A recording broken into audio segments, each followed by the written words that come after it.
Muntanya Russa Tibidabo may have the best views of any coaster in the world. This ride is located atop a mountain looking down in Barcelona.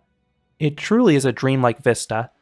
That view alone could make any ride interesting, but I'm pleased to say this coaster is surprisingly good too. Find out why in this review. From 1961 to 2009, Tibidabo is home to Muntanya Russa. This was a small galaxy coaster. Before retiring this ride, this Spanish theme park wanted a replacement built. Muntanya Russa would open in late 2008. While the names sound very similar, there is a key difference between the two. The old coaster uses the Spanish word for roller coaster in Muntanya Russa. The new coaster uses the Catalan word for coaster in Muntanya Russa. This is a Vekoma family coaster, but is a surprisingly tall one. Tibidabo is located atop a mountain. The park then spans 5 levels on the hillside. This coaster starts out on the lower level of the park. The lift hill then climbs 82 feet or 25 meters into the air to the top level of the park.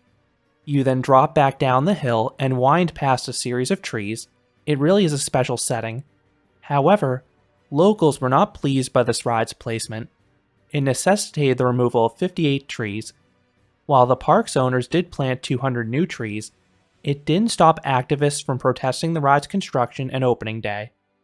Muntanya Russa not only has an interesting location, but it looks sleek too. It has red track that can be seen from miles away.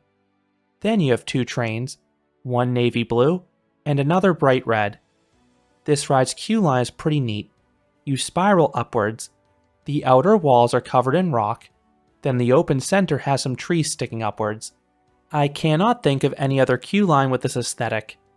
This is one of the park's higher capacity rides, so it has much more manageable weights than some of the park's rides further up on the hill. Each train is comprised of 4 cars. Each car is 2 rows of 2, so each train can hold up to 16 riders. I visited during the winter season. Due to lower crowds, this coaster was only running 1 train, which was fine. The line was never longer than 15 to 20 minutes, and the crew could load and dispatch the train very quickly. The train barely stopped moving at all. On busy days, the ride can and does run with 2 trains, which will have that line moving even faster. At the end of the queue line, just enough people are admitted into the station to fill the next train. Seating is on a first-come basis. Unfortunately, you are not allowed to wait an extra cycle if the seat you want is already taken. But that's fine because seat doesn't matter too much in this one. The forces feel similar across the train. One neat feature about the station is that it features a retractable roof. It was open all day for us, but that's really helpful when the sun is beating down hard or if it's raining. Riders are restrained by individual U-shaped lap bars. Once they're put into position, they're pretty heavy so they don't really lower throughout the ride. Once checked, you round a corner and ascend the lift hill. To your right, you get a beautiful view of Barcelona. That's not too surprising considering this park is atop a 1,680 foot or 512 meter tall hill. At the top, you round a corner and head down the 10-story tall first drop. This drop isn't steep enough to offer any airtime, but that's fine. The view more than compensates. You are staring directly at the city over 1,000 feet below you. Vekoma and the park really place this drop brilliantly.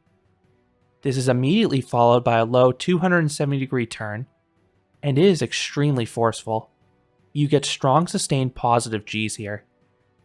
You then have some S-bends that travel slightly uphill. You have good visuals during this point as you whiz past trees, and the changes of direction induce some quick spurts of laterals.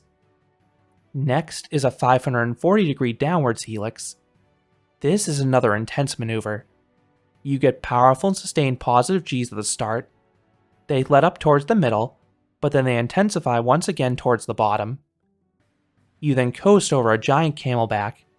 It is far too drawn out to offer any airtime though. It more or less just bridges you to the back section of the ride. You then have another low turn that offers some decent force. Not as much as the first pull-out or helix, but still way better than you'd expect for a family coaster. You then rise up the hill for one last element, another downwards helix. This is a 360-degree spiral. It has okay force throughout. Then midway through it, you get this weird lateral kink.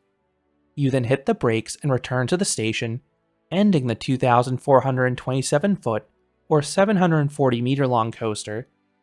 The new generation Vekomas are praised for their smoothness, but some of their older coasters are mixed bags.